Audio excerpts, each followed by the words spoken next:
هذا ديربي كان في 78 79 مرحلة الذهاب. الحكم حجان هو اللي كان في هذه المقابلة. الرجاء مع الوداد المقابلة ما كملاتش. مشينا عند هاد الاطراف كلهم باش يتكلموا يقولوا لنا شنو اللي كاين. حنا كنا زربنا قلنا محمد فاخر خرج اللعابه هو اللي خرجهم. قالك سيدي انا ما خرجت حد محمد بريء ونحاولوا سيدي نحاولوا نتصلوا بالسي محمد فاخر. هذا التاريخ هذا ونشوفوا الحقيقه ديال هذا الامر هذا. البدايه غادي نمشيو عند حارس المرمى نجيب مخلص اللي كان هو اللي كان طردوا الحكم حجان. علاش طردوا الحكم حجان؟ كيقول على ان كان مجيد. هذا مجيدو كان في الوداد كان مهاجم اوسط وكان ضربوه مخلص. واش ضربوه واش قجوه واش كلوا علاش كلوا واش كيقول هذا الشيء. المهم الحكم هو اللي مسؤول. الحكم طرد مخلص. سي مخلص مرحبا بك. كاش وقع السي مخلص؟ مرحبا سي مخلص. اهلا وسهلا سي محمد. اهلا وسهلا مستمعي الكرام. نجيب هاش كان وقع في هذه المقابله هذه؟ علاش خرجك الحكم؟ شو اللي وقع؟ تعرف انت ديما المقابلات ديال ديربي مع الوداد ديما كيكون شويه ديال مشحونه ما تكونش مقابله عاديه بحال جميع المقابلات. فهذيك المقابله كنا بدينا اظن هذيك الساعه يعني ربما اظن الديربي الاول اللي غيلعب فيه بيتشو ضدنا إذا بقيت عاقل. من طبيعة الحال هما خصهم يربحوا. بيتشو مع الدراري تتعرف الاحترام اللي كيكنوا ليه والتقدير وداك الشيء. كان عنده واحد شويه بحال قلتي لعب ليه ولا بغيتي. حتى واحد ما بغى يمشي ليه شي خيبه او لا هادي. فكان احسن مقابله في حياته مصطفى شكري دار في هذيك المقابله. احسن ما كاين. كان معكم حمان؟ لا كان حمان ادجوان ديال طركوف. وربما كان مغني هو وياه شويه. والله نقول لك حمان راك عارف ما نحتاجش هذه هضره اخرى ما نحتاجش ندوي لك عليه. اللي نقول لك هو ان بدينا كانت المقابله شويه صعيبه. كانوا سجلوا عندنا هما اصابه يعني كنا منهزمين بواحد 0. وانت راك تعرف الشريف ما نحتاجش الشريف رغم انهم منتصرين ما خلانيش ودخل فيا جارني. انا ما كنضرب حتى واحد ما عمري ضربت انا كاع شي واحد كاع. فملي كثر عليا وحنا خاسرين وتعرف هذيك المقابله ما خصهاش تخسر بها فين كان. شديت واحد الكره ومشيت ليه ماشي شي ضربه غير مرافقي مشيت ليه. هو طاح وتعرف بدا يتقلب وداك الشيء. جا الحكم عطاني الورقه الحمراء وعطى الوداد ضربه جزاء. شكون الحكم اللي كان؟ اظن كان حجان. اذا وكنتوا نتوما ديك الساعه كنعتقد استوفيتوا كاع التغييرات. كان صاير ما بقى لنا حتى شي حاجه. هذاك الشيء علاش كان عبد المجيد الظلمي هو اللي غادي هذيك المقابله كان خاصنا بزاف ديال اللعابه. كان العربي مقصح، كان الصفوي مصطفى تا هو ما لعبش، كان يمكن اظن بكر ما لعبش، كان اللي كان لاعب بلاصتو كان فلاي الله يرحمه اللي كان لاعب. وتف الاحتياط ما كانوش بزاف دري. كان الحليتي الا بقيت عاقل، كان ماكري عبد المجيد، كان يعني كانت الفرقه لعبه في واحد الظروف خاصه. اذا ملي خرجتي انت كحارس مرمى كيخصكم حارس مرمى تماما. شكون اللي غادي يحبس؟ المرشح لهذيك البلاصه هو عبد المجيد الظلمي لان كان هو قبل. ولكن هو اللي قال لك انا قال لي غادي نحبس. قال مع محمد قال لي علاش غادي تحبس؟ قال لك كنحبس في الدرب. لا هو راه كان كيحبس. هو اصلا كان حارس مزيان. كان في الصغر ديالو كان حارس مزيان. ومن بعد تعرف ديما ملي كيكون واحد حارس اولا كيكون في شي بلاصه وسط الميدان ولا في الدفاع وكيبدل الحارس كيكون عنده واحد الامتياز. وإلا كان حارس وبدل اللاعب فتكون ديما عنده شي حاجه زايده على الاخرين. ايوا كيفاش كملت الامور؟ جا ضربة الجزاء من بعد. جا ضربة الجزاء واش في هاد الحاله نيت انت طردتي وضربة الجزاء؟ تماما. انا خرجت، انا ما عمري خرجني لربيت كاع في حياتي. انا ملي قال لي خرج نبقى ندوي ولا نجلس بونتوش ولا شي ديريكت للفيسير. انا خرجك وعطى ضربه الجزاء الوداد، عطى ضربه الجزاء الوداد. مشى عبد المجيد ظلمي باش يحبس. جابوا لي شي تريكو احمر باش يحبس، لان كان عنده تريكو خضر. تما فين مشى محمد قال لي لا ما تلعبش في هذا التريكو. ما ديما هادشي عاودوا لي، انا ماش كان كنت في السير، انا ما شفتش هادشي. وفي الشبقه جالس فوق الكره تيقول لي مرة دخلوا في شو هذاك النهار خصك تشوف راه الى في الشوط الاول جات واحد الكفره غير ضربات بيتشو، وهو ظن هو اللي كان شجلان، لانه هو امع الخلق. الا كان عقلي ينفعني ربما هو، انا اظن بين عبد الخالق وهو، لان هادشي فجات واحد الكفره. الا ما كانش هو في مقابله بحال هذه، كان جات واحد الكفره وجا غير ضربه سحيتها، وهي تقريبا في الخط ديال 18 متر مجنبه على اليمين، حتى سحيتها باش يشوتها. بداو تيقولوا ليه الدراري اللي دايرين البارير، منهم مجيد ظلمي، منهم ضم جواد، علاش ما تشوتاش انت؟ تيقول علاش ما تشوتاش انت؟ تيقولوا الفيتشو هو لاعب مع الوداد، كيقول علاش ما تشوتاش انت؟ علاش تخليها ويجي ويقاداو ضربها ماركا. قلت لهم صافي ها هو شاتا، هو اش دار لكم كي غنديروا خلونا لاعبين. انا كنعرف الصافا، نعرف الضربات ديالو كي دايرين وتتعرفوا من هذيك البلاصه، ما يمكنش هذه يعني عنده 70% ماركا.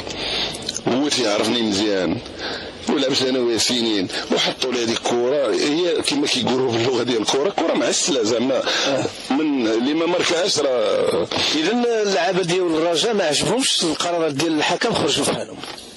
وهذا الشيء اللي قالوا لي انا كنت فيستي كان ما بقاتش بزاف، بقى شي 15 دقيقه اظن، ولا تقريبا 15 دقيقه، وما عجبهمش القرار. علاش ما نعرفش، واش على البيلانتي واش على حاجه اخرى.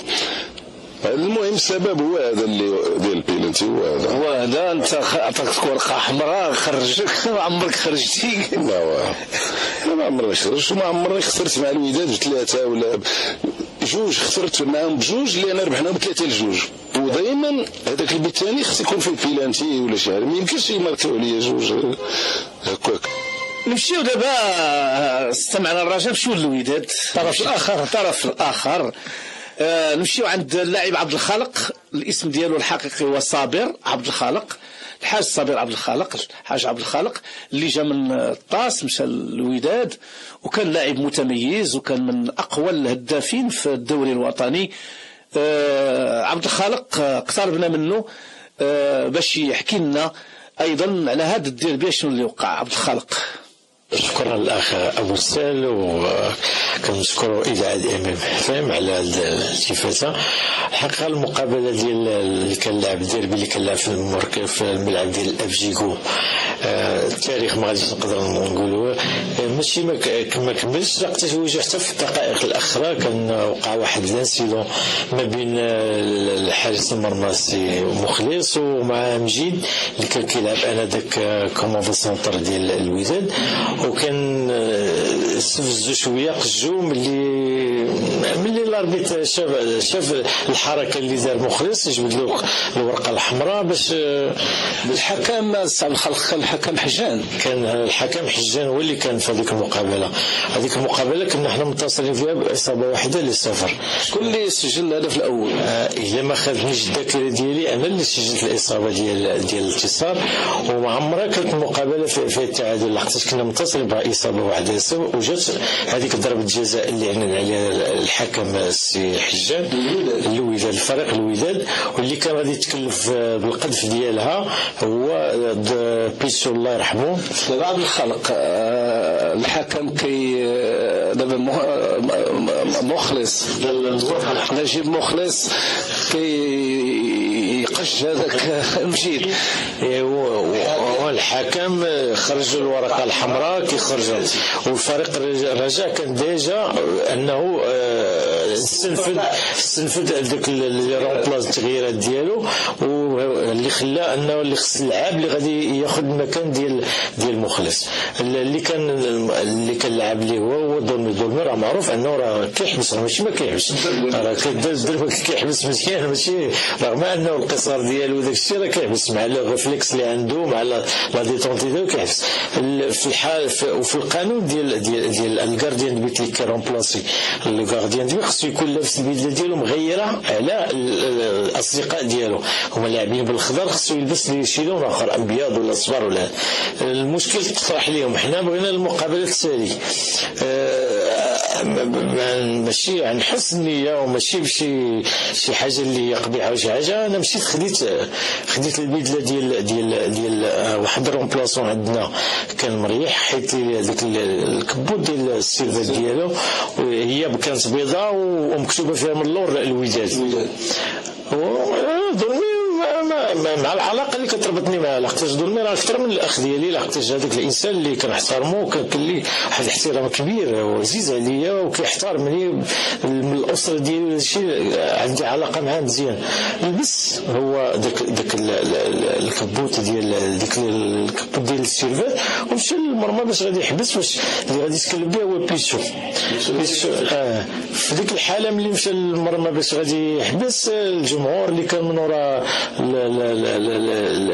الشبكه اللي قريب اللي كان فيها التريبين اللي من وراء بقى كيضرب بالحجار وكذا، وهذا زعما الجمهور شويه انه تقلق ولا هذا ما خلاوش يحبس بقات هكا حتى الحكم انه استنفذ هذاك الوقت القانوني اللي كيسمح به، واش 5 دقائق ولا. كانت واحد الصوره مازال بيتشو جالس فوق الكره، جالس فوق منها وتيقول لهم يلاه دخلوا.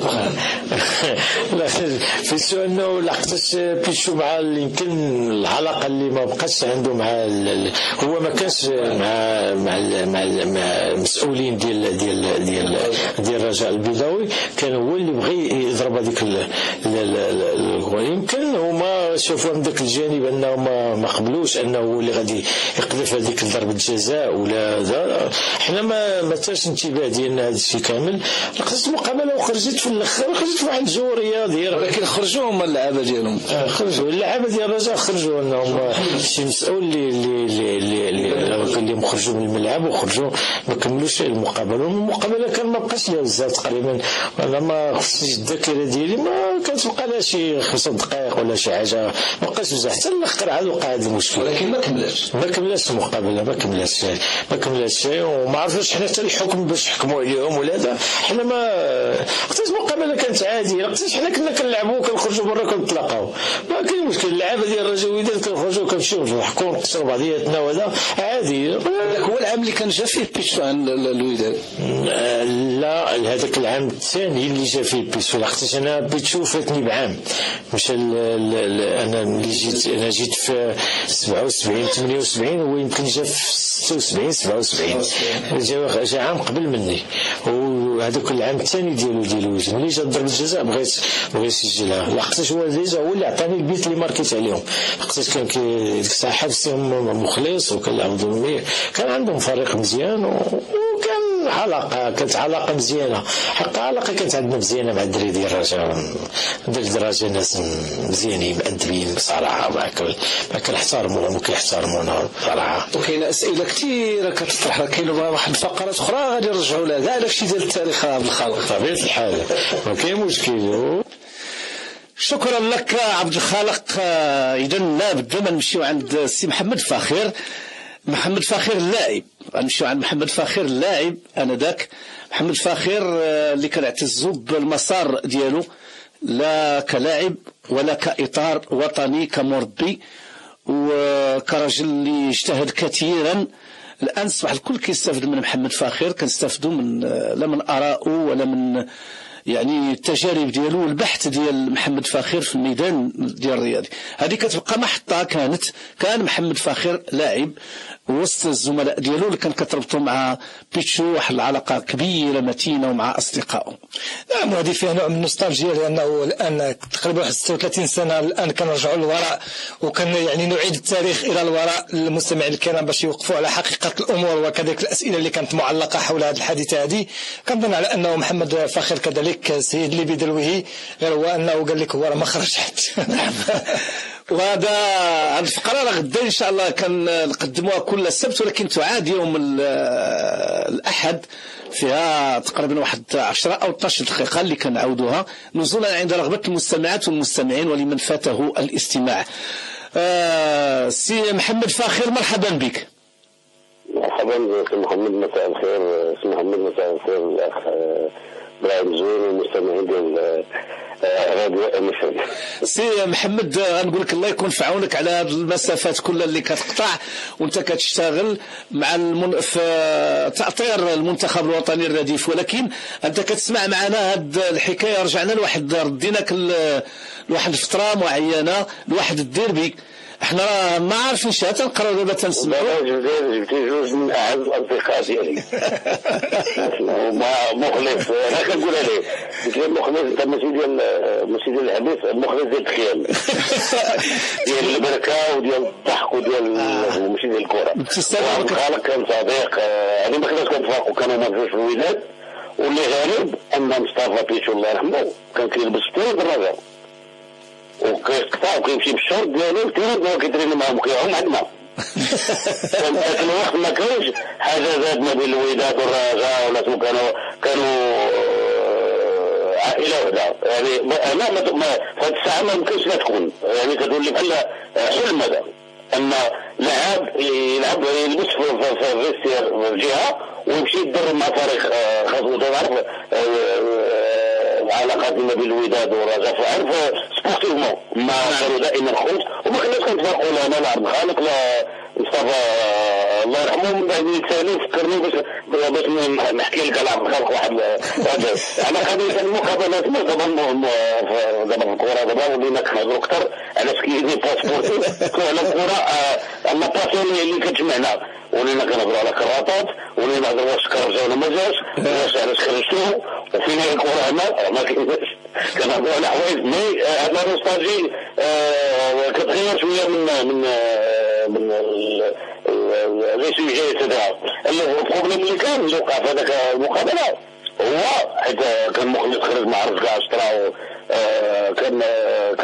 كان الوداد منتصر، كتبقى شي 17 ولا 20 مينوت هكاك وباغي مخلص، وكان ذاك الوقت يمكن لك تحبس الحارس ما تخليش يديكاجي، ما كاينش حاجه كارطون ولا شي حاجه. دونك اوني تمين حنا خاسرين، مخلص اللي بغى يضرب يديكاجي كيجي داك مجيدو كيجي كيحبسو ما يخليش يديكاجي. الوغ بدا يتعصب هو حنا نديرو في الماتش واحد الوقت يحبسو كيف كتشد الكره شاد الكره في يدو ودخل فيه لأنه ما تيخليش يديكاجي. ملي تصفر الاربيتر حنا بالنسبه لينا غادي يعطي كونترول اسمو فيربالمون غادي يحس استعجال، وفيربالمون غادي يقول المجيد الى عاودتيها ولا شي حاجه. ماشي غير كان بينالتي وجود ورقه حمراء.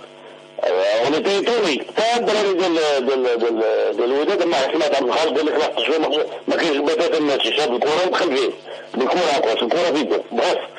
ملي جا البينالتي خرج شكون غادي يحبس وشكون غادي يحبس ما يطلب مايو ما خرجش مايو ساكن ما قال لك عبد الخالق فاش جابوا مايو ديال اسمه مكتوبه فيه الوداد. بقينا في 6 سكوند حنا ثلاثه الناس. مجيد مشى دخل البوطو وانا في 6 سكوند ومصطفى بارك حط الكره قدامه بارك درت عنده انا قلت له دابا ولا جيبوني.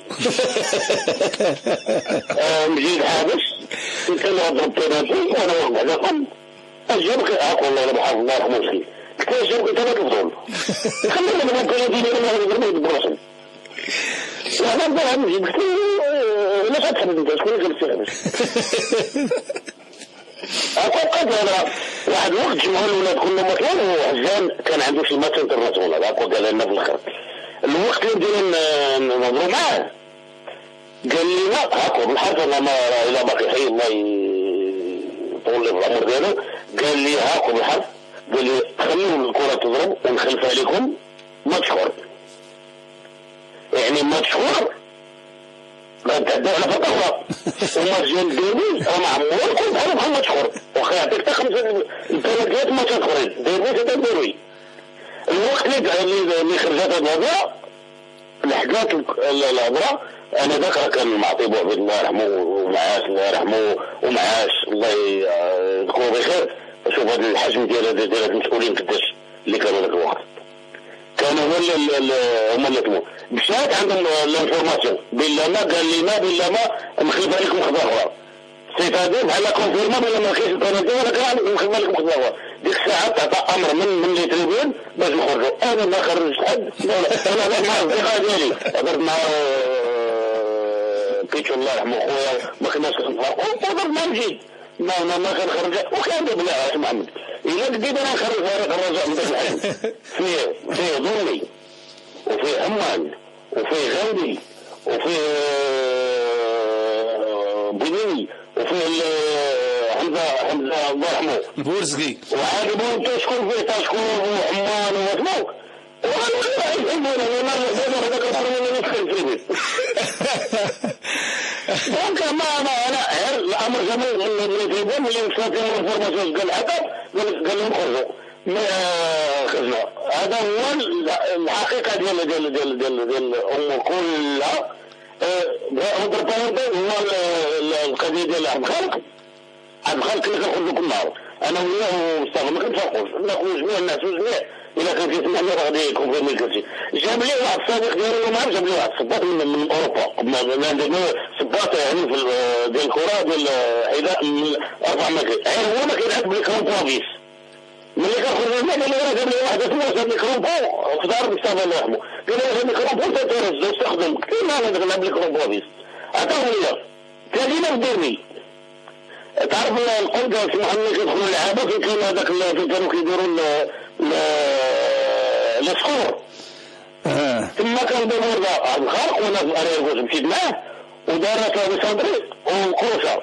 ملي كروشه بقى الموري ديالو كله بان عندي اليميه، يعني دوك لي كرومبو شديت ليه في الموري ديالو كله تحل الموري ديالو، بقى طايح الارض. والله الا اقرا ولا كان كيسمعني راه يكون طيح الارض كيشوفني قال لي سري انا اللي عطيتهم لك. والله الا دخل في الدم وهذوك اللي كانوا عطاني قال لي سري انا اللي عطيتهم لك. محمد شوف هذه اسئله ديال القلق كيطرحوها المستمعين والجماهير، هذا هو علاش حنا كنرجعوا لهذا الشيء. وراه كتردونا 36 40 عام صاروا غاديين شويه. الله يجازيك بخير محمد، والله يوفقك بخير ونشوفوا الاستضافه سيرتو هذه الولاد هذو لا عبد الخالق ولا اصدقاء عندي وكانوا واحد اخرين اللي سمعتهم لهم. نعم شكرا لك محمد فاخر.